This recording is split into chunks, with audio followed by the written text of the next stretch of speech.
नमस्कार मित्रांनो, स्वागत आहे तुम्हा सर्वांचंच आपल्या आजच्या या व्हिडिओमध्ये. आजच्या आपल्या या व्हिडिओमध्ये आपण जाणून घेणार आहोत लग्नानंतर होईलच प्रेम या मालिकेच्या आजच्या भागाचे लेटेस्ट त्याचबरोबर इंटरेस्टिंग अपडेट.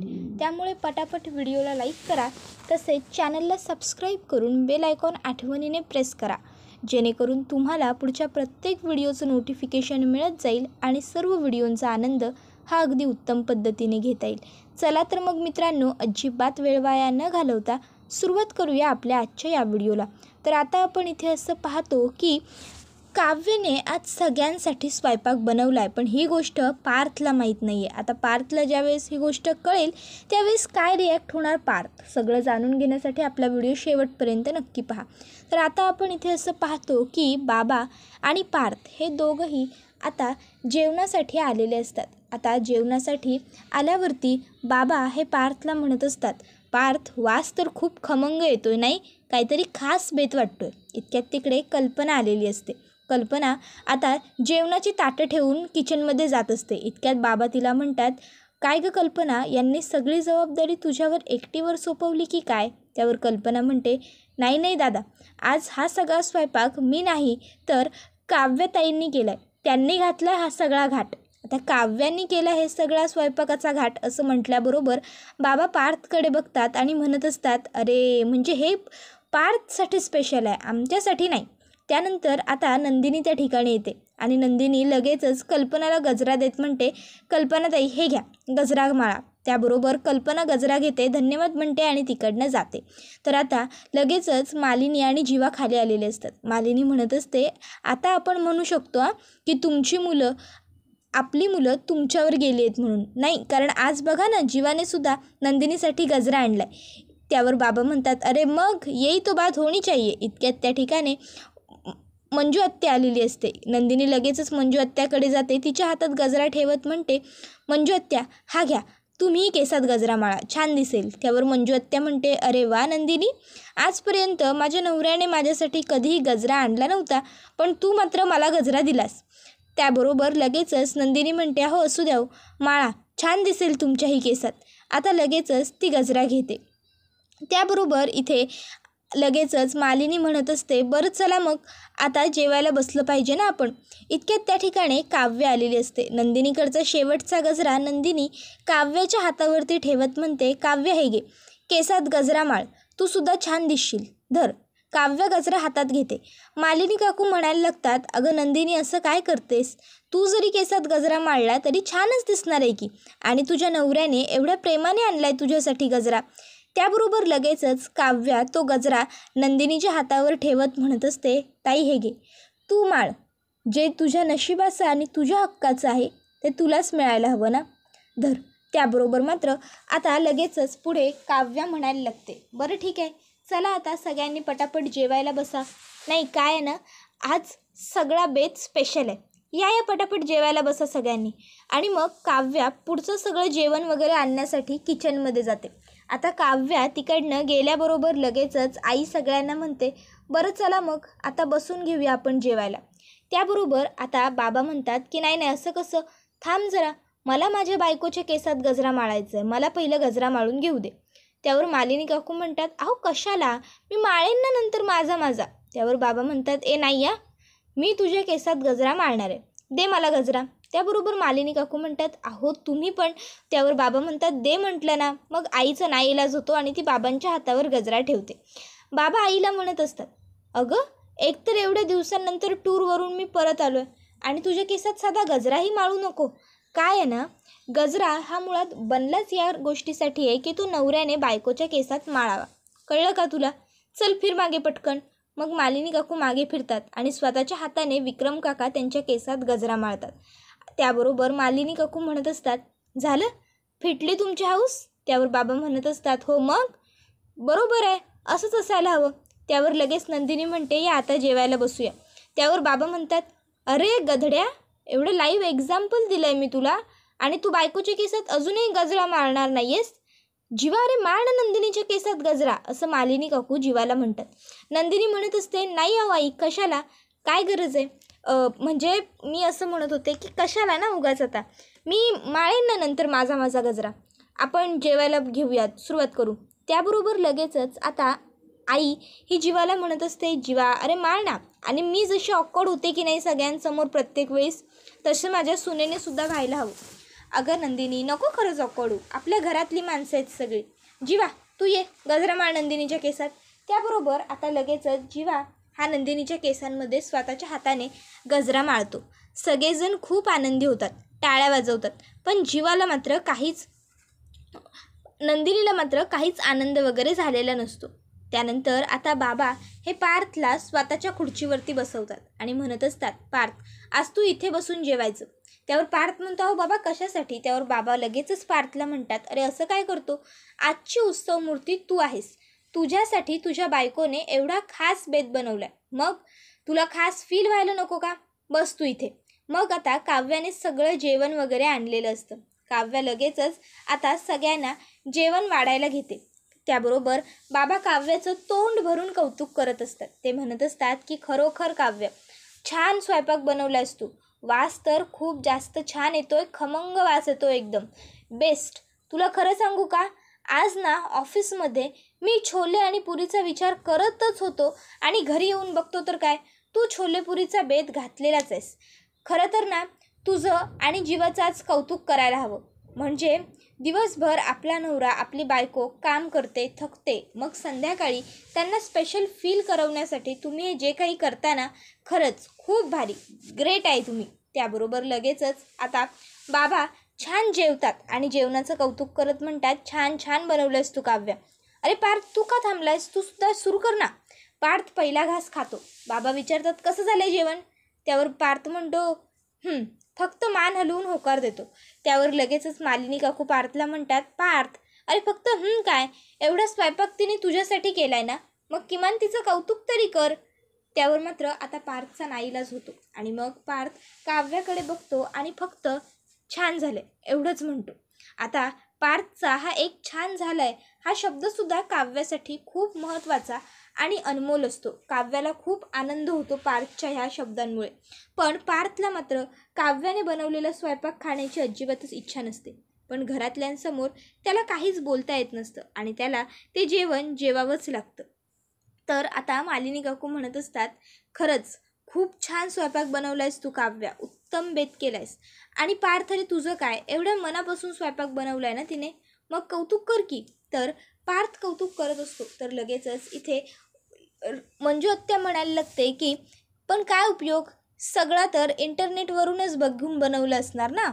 त्यावर मात्र आता काव्या काहीच बोलत नाही, ती गप्पच राहणं पसंत करते. तर आता बाबा पटकन बोलून जातात, मंजू अगं तिने इंटरनेटवर बघून बनवलं तरी तू तर इंटरनेटवर एवढ्या काही गोष्टी बघत असतेस, पण काही बनवतेस का, काही करतेस का? तिने बघितलंसुद्धा, बनवलंसुद्धा आणि छान बनवलं आहे. इतक्यात आता काव्य म्हणते, माझ्याकडे तुमच्यासाठी आणखीन एक गोष्ट आहे, मी आलेच. आणि ती गोष्ट आणायला जाते. त्याबरोबर लगेचच आता आई मंजू आत्याला म्हणायला लागते, काय हो मंजूताई, आज वसुताई नाही आहेत तर काय तुम्ही त्यांची जागा चालवताय का? त्याबरोबर लगेचच आता मंजू आत्या म्हणायला लागते की वहिनी काय गं तू. आणि मग ती आता जेवायला खाली बघून गुपचूपपणे सुरुवात करते. तर आता इथे लगेचच आई म्हणायला लागते की खरंच आज खूप उत्तम बेत घातला आहे काव्याने, पण तुम्ही काळजी करू नका, आता हळूहळू बघा काव्याने बेत जसा घातला आहे ना तसाच ती पार्थबरोबर सुखाने संसारसुद्धा करायला लागेल. आता हे ऐकून मात्र पार्थला खूप जोरात ठसका बसतो. त्याबरोबर आता सगळ्यांनाच आश्चर्य वाटतं की पार्थला अचानक का बरं ठसका लागला. काव्य तिकडे श्रीखंड घेऊन आलेली असते. ती पार्थला म्हणते, पार्थ हे घ्या, गोड खा, श्रीखंड घ्या, म्हणजे तुम्हाला बरं वाटेल. पार्थ नको म्हणतो. काव्य म्हणते, पार्थ हो असं काय करताय, खरंच घ्या, तुम्हाला बरं वाटेल, ठसका थांबेल तुमचा, धरा धरा. पार्थ म्हणतो, नाही मी ठीक आहे. त्याबरोबर मालिनी काकू म्हणतात, पार्थ अरे असं काय करतोय, एवढ्या प्रेमाने आणलंय ना तिने तुझ्यासाठी, मग घे ना, खरोखर श्रीखंड खाल्लंस गोड की तुला बरं वाटेल, घे खा. त्याबरोबर मात्र आता पार्थचा नाईलाज होतो आणि पार्थला ते श्रीखंड खायला घ्यावं लागतं. खरं तर त्याला खाण्याची अजिबात इच्छा नसते, पण घरच्यांच्या आग्रहापोटी त्याचा नाईलाज होतो. तर आता इथे रम्याने पार्थचा चेहरा उदास आहे ही गोष्ट नोटीस केलेली असते. ती म्हणत असते, पार्थ एवढा उदास का दिसतोय? नाही, नक्कीच काहीतरी गडबड आहे, नाहीतर पार्थ एवढा उदास होणं शक्यच नाही आहे. पण काय? आता मात्र रम्याला खूप मोठा प्रश्न हा पडलेला असतो. त्यानंतर आता इथे सगळ्यांची जेवणं वगैरे आटपलेली असतात. जीवा आणि नंदिनी त्यांच्या खोलीत आलेले असतात. नंदिनीच्या केसात गजरा माळल्यानंतर जीवाला तर खूप छान वाटत असतं, पण नंदिनीला मात्र काहीच फरक पडत नसतो. जीवा म्हणत असतो, नंदिनी तुला खरं सांगू का, मला खूप छान वाटतंय. म्हणजे खरं तर तू एकही चिठ्ठी वाचली नव्हतीस मी टाकलेल्यांपैकी, त्यामुळे मला असं वाटत होतं की आजचा प्लॅन तर माझा फ्लॉपच होऊन जाईल. पण शेवटी 5 गजऱ्यांपैकी तुझ्या केसात एक का होईना पण गजरा लागला. मला छान वाटतंय. मग आता काय, आता तरी खुश ना? असा प्रश्न जीवाने नंदिनीला विचारलेला असतो. मित्रांनो, अगोदरच एवढी माती खाल्ली आहे जीवाने आणि तरीसुद्धा आता विचारतोय काय नंदिनी खुश ना? मग नंदिनीने काय अपेक्षित आहे उत्तर देणं त्याला? खुश असं? पण तुम्हाला वाटतं का नंदिनी खुश आहे मी असं उत्तर देईल म्हणून? चला मग पुढे जाणून घेऊ नंदिनीने नेमकं काय उत्तर दिलं. आता जीवाने प्रश्न विचारलेला असतो. नंदिनी फक्त त्याच्याकडे रागाने पाहते. जीवाच्या चेहऱ्यावरचं हसू लगेच पळून जातं. तर इकडे आता काव्या ही खोलीत आलेली असते. बघते तर काय, पार्थ हा एकटाच गुपचूप शांत बसलाय. काव्य आता पार्थची मस्करी करायला लागते. काय? तर म्हणे मला फक्त घरातली कॉफी प्यायला आवडते म्हणून. पण पार्थ, आता शेवटी तुम्हाला माझ्या हातचं जेवण जेवावं लागलंच की नाही? सांगा, कसं झालं होतं आजचं जेवण? आणि श्रीखंडाची चव अगदी त्या श्रीखंडासारखी होती ना जेव्हा तुम्ही मला श्रीखंड आणलं होतं? सांगा ना पार्थ, कसं झाला होता स्वयंपाक? पार्थ मात्र काहीच बोलत नसतो. तो गप्पच बसलेला असतो. त्याबरोबर काव्य लगेचच म्हणायला लागते, ओ अच्छा, म्हणजे असं आहे का? अजूनही मी बनवलेल्या श्रीखंडाची चव काही तुमच्या जिभेवरून रेंगाळायची जात नाही आहे, म्हणून खरं तर तुम्हाला बोलता येत नाही आहे, बरोबर ना? त्याबरोबर मात्र आता पार्थ हा काही उत्तर देत नसतो. काव्य म्हणत असते, पार्थ हो बोला ना, कसं होतं श्रीखंड मी बनवलेलं? छान होता ना स्वयंपाक सगळा? तुमच्या तोंडावर चव रेंगाळते ना जेवणाची? आता मात्र पार्थला हे सगळं असह्य होत असतं. मित्रांनो, एखादी व्यक्ती दुखावली गेली तर ती किती दुखावली जाऊ शकते या गोष्टीचा कधी कधी दुखावणाऱ्याला अंदाज येत नाही. काही वेळेस लोक आपल्याला दुखावतात, एखादी गोष्ट पटकन बोलून जातात आणि त्यानंतर आपल्याला मलम लावण्याचा प्रयत्न करतात. पण त्यांना हे कोण सांगावं? जो घाव करतो त्यांनी कितीही मलम लावले तरी त्याचा अर्थ काहीच उरत नाही. तर आता इथे पार्थ येतो आणि ढसाढसा पाणी अख्खी बाटली प्यायला लागतो. त्याबरोबर काव्य तिकडे येते आणि काव्या पार्थला म्हणत असते, पार्थ अहो हे काय करताय? शांत व्हा पार्थ. अहो पार्थ, ठसका लागेल तुम्हाला, पाणी व्यवस्थित तरी पिया पार्थ. पण पार्थ काहीच ऐकत नसतो. काव्याचा आता नाईलाज होतो. काव्या पार्थच्या तोंडाची बाटली खेचते आणि बाजूला ठेवत पार्थला म्हणत असते, पार्थ काय प्रकार आहे हा सगळा? अहो कसं पाणी प्यायलात तुम्ही? ठसका लागला असता. त्यावर पार्थ म्हणत असतो, जे श्रीखंड खायचं नव्हतं ना, त्याची जिभेवर जी रेंगाळणारी चव आहे ती घालवतोय मी. आता जिभेवरची चव घालवण्यासाठी पार्थ पाणी पितोय. हे ऐकून मात्र काव्याला खूप दुःख होतं, खूपच जास्त दुःख होतं. तर दुसरीकडे नंदिनी ही जीवाला म्हणत असते, जीवा खरंच तुम्ही हा प्रश्न विचारताय मला, मी खुश आहे का म्हणून? खरंच मला नाही कळत आहे जीवा, तुम्ही हे कसं विचारताय? नाही म्हणजे माणूस म्हणून तुम्ही कदाचित खरंच खूप चांगले असालही, पण काय आहे ना, तुम्हाला दुसऱ्याला खुश कसं करावं, नाही खुश कसं करावं कदाचित हेही तुम्हाला कळत असेल, पण काय आहे ना, एखाद्याला सुखी कसं करावं हे कदाचित तुम्हाला अजून माहीत नाही आहे. आणि खरं तर चूक माझीच आहे. मीच तुमच्यावर मला सुखी करण्याची जबाबदारी सोपवली. पण आता या एका महिन्यात मला असं वाटतं आहे माझं सुख हळूहळू कुठेतरी विरायला लागलं आहे. त्यामुळे आता बास. कारण काय आहे ना, एकदा फाटलेली वस्तू परत शिवता येते, पण विरलेलं मात्र कधी शिवता येत नाही. त्यामुळे प्लीज अजिबात नका विचारू मला हा सगळा प्रश्न. नको, कळलं तुम्हाला? तुमच्या या अशा बालिश गोष्टींमुळे मी खुश होईन असं वाटलंच कसं हो तुम्हाला? त्याबरोबर आता लगेचच जीवा हा नंदिनीला म्हणत असतो, अगं नंदिनी फक्त मी. त्यावर नंदिनी जीवासमोर हात जोडत म्हणते, जर तुम्हाला खरंच मला आनंदी करायचं असेल, मोकळं करायचं असेल ना, तर त्या डिवोर्स पेपर्सवर सह्या करा. बास, मला या व्यतिरिक्त दुसरं काहीच नको आहे. एवढं बोलून नंदिनी तिकडनं जाते. जीवा मात्र नंदिनीच्या त्या गजऱ्याकडे एकटक बघतच राहतो. तर आता दुसरीकडे पार्थसुद्धा काव्याला सेम गोष्ट समजावून सांगत असतो. तो काव्याला म्हणत असतो, काव्या नका उगाच तुमचा वेळ वाया घालू. कारण काय आहे ना, असं म्हटलं जातं माणसाच्या मनात जाण्याचा मार्ग हा त्यांच्या पोटातून असतो. पण काय आहे ना, आता सध्या तरी माझ्या मनात तुमच्यासाठीचे सगळे दरवाजे बंद झालेले आहेत. त्यामुळे तुम्ही कितीही जाऊन शोधण्याचा प्रयत्न केलात तरी शेवटी तुम्हाला काहीच मिळणार नाही आहे. त्याबरोबर काव्या ही पार्थकडे बघायला लागते. तर पार्थ म्हणत असतो की हो, मी खरं बोलतोय काव्या. तुम्ही कितीही माझ्या मनाच्या कोपऱ्यांमध्ये शोधाशोध केली तरी तुमच्यासाठी आता सगळे दरवाजे बंदच आहेत माझ्या मनातले. असो, आता सध्या तुमची परीक्षा जवळ येते IASची. IAS बनायचं आहे ना तुम्हाला. अभ्यास सुरू करायला उशीर झाला आहे आणि माझ्या बाबतीतही उशीर झाला आहे. माझ्या बाबतीत तर रिझल्टची अपेक्षाच करू नका, पण किमान IASच्या परीक्षेच्या बाबतीत तरी सिरियसली अभ्यास करायला सुरुवात करा.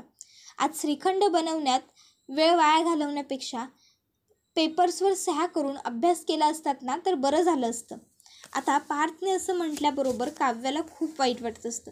तर पुढे पार्थ म्हणत असतो, आणखीन एक महत्त्वाचं, आज 7 दिवसांपैकी पहिला दिवस संपला आणि मग पार्थ आता बेडवरती जाऊन झोपतो, अंगावरती पांघरून घेतो. पार्थ जागाच असतो, झोप तर त्यालाही येत नसते, पण किमान पडून राहतो. तर दुसरीकडे काव्या मात्र तिथे तशीच स्तब्ध उभी असते. तिला काहीच कळत नसतं की आपण काय करावं, काय बोलावं. तिने ज्या पार्थला मनवण्यासाठी हा एवढा सगळा घाट घातला होता, तो पार्थ तर त्याला काहीच न आवडल्याचं सांगून सरळ थेट झोपायला निघून गेला. आता मात्र काव्याला प्रश्न पडलाय की पार्थला मनवण्यासाठी अजून आपल्याला काय करता येईल. तर दुसरीकडे रम्या ही वसुहत्याला म्हणत असते, आई नक्कीच त्या ब्राऊन ॲन्व्हलपमध्ये असं काहीतरी आहे ना की जे आपण बघायला नको असं काव्याला वाटतंय, पण नेमकं त्याच्यात काय आहे गं. आता हा प्रश्न वसुहत्या आणि रम्या दोघींनाही पडलेला आहे, पण मूर्ख दोघीही आहेत. दोघींनाही कळत नाही आहे की त्या ॲन्व्हलपमध्ये काय असू शकतं, कारण त्यांची जी विचार करण्याची कुवतच नाही आहे ती गोष्ट नंदिनी आणि पार्थने करून दाखवलेली आहे. त्यानंतर आता नंदिनी आनंद निवासला जायला निघालेली असते. ती चालत चाललेली असते. जीवा तिच्या मागोमाग बाईक घेऊन येत असतो. जीवा हॉर्न जोरात वाजवतो. नंदिनी म्हणत असते, आनंद निवास दादा. त्याबरोबर तिचं लक्ष जातं की समोर रिक्षा नाही, जीवाची बाईक आहे. जीवा म्हणतो, हो हो चालेल ना, या बसा. त्याबरोबर नंदिनी तिथे न बसता पुढे चालायला लागते. जीवा म्हणत असतो, नंदिनी अगं अजून खूप लांब आहे आनंद निवास, तुला का कळत नाही आहे. ऐक ना माझं प्लीज, हे बघ बस ना, माझ्या मागे बस तू, मी सोडतो ना तुला आनंद निवासमध्ये. कारण काय आहे ना, तू जर आता उगाचच्या उगाच इथे आजारी वगैरे पडलीस तर उगाच तुझी काळजी मलाच घेत बसावं लागेल. त्यापेक्षा मी काय म्हणतो, ये ना, बस ना. नाही म्हणजे खरं बघायला गेलं तर मला आवडतंच तुझी काळजी घ्यायला, पण तू आजारी झालेलं मला नाही आवडत. त्यामुळे प्लीज ऐक माझं थोडंसं आणि ये, बस ना माझ्या मागे नंदिनी. आता इथे जीवा नंदिनीला माझ्या मागे बस असं सांगतोय. तर दुसरीकडे आता पार्थ हा काव्यासाठी न घेता थेट रम्याला घेतो आणि ऑफिसला निघून जातो. आता मात्र काव्याला या गोष्टीचं थोडं वाईट वाटतं. अर्थात आपला नवरा जर आपल्या समोरून एखाद्या परस्त्रीला गाडीत बसून घेऊन चाललेलं असेल तर कोणत्याही बायकोला थोडीफार इन्सिक्युरिटी वाटणं हे स्वाभाविक आहे. तर आता लगेचच रम्या मात्र इथे खूप जास्त खुश असते. तर आता इथे काव्या ही कशीबशी कोचिंगला क्लासला पोहोचलेली असते. अनिशा तिला विचारते, काव्या तुला वाटतं का पार्थ जीजू त्यांची वाट वाकडी करून तुला घ्यायला येतील म्हणून. त्यावर काव्या म्हणत असते, ते जर त्यांची वाट वाकडी करून येऊ शकत नसतील तर आपण आपली वाट वाकडी करायला काय हरकत आहे अनिशा. त्यावर मात्र आता अनिशाला प्रश्न पडतो की नेमकं काव्याने काय ठरवलं. काव्य एकटीच हसत असते. त्याबरोबर हा व्हिडिओ इथेच संपतो. व्हिडिओ आवडला की व्हिडिओला लाईक करत चला. त्याचबरोबर चॅनलला सबस्क्राईब करून बेल आयकॉनसुद्धा प्रेस करा, जेणेकरून तुम्हाला पुढच्या प्रत्येक व्हिडिओत छान पद्धतीने सर्व गोष्टींचा आनंद घेता येईल. हा व्हिडिओ तर आपला आता इथेच संपतो, पण पुढे पाहणं हे जास्त इंटरेस्टिंग ठरणार आहे की आता जीवा आणि काव्याच्या प्रयत्नांना यश मिळणार का, म्हणजेच पार्थ आणि नंदिनी त्या दोघांवरती इम्प्रेस होणार का आणि डिवोर्स घेण्याचा निर्णय जो काही त्यांनी ठरवला आहे तो मागे घेणार का. तुम्हाला काय वाटतं ते आम्हाला कमेंटमध्ये नक्कीच सांगा. पण नक्की मालिकेत काय घडतं काय नाही घडत हे सगळं जाणून घेण्यासाठी आपल्या मालिका चॅनलला नक्की सबस्क्राईब करा, कारण सबस्क्राईब केल्यानंतरच तुम्हाला पुढच्या प्रत्येक व्हिडिओचं नोटिफिकेशन मिळत जाईल. चला तर मग आता अजिबात वेळ वाया न घालवता आजचा आपला हा व्हिडिओ इथेच संपवूया. पुढचा व्हिडिओ येईपर्यंत या व्हिडिओचा छान आनंद घेत राहा. तोपर्यंत टाटा बाय बाय, धन्यवाद, take care all of you.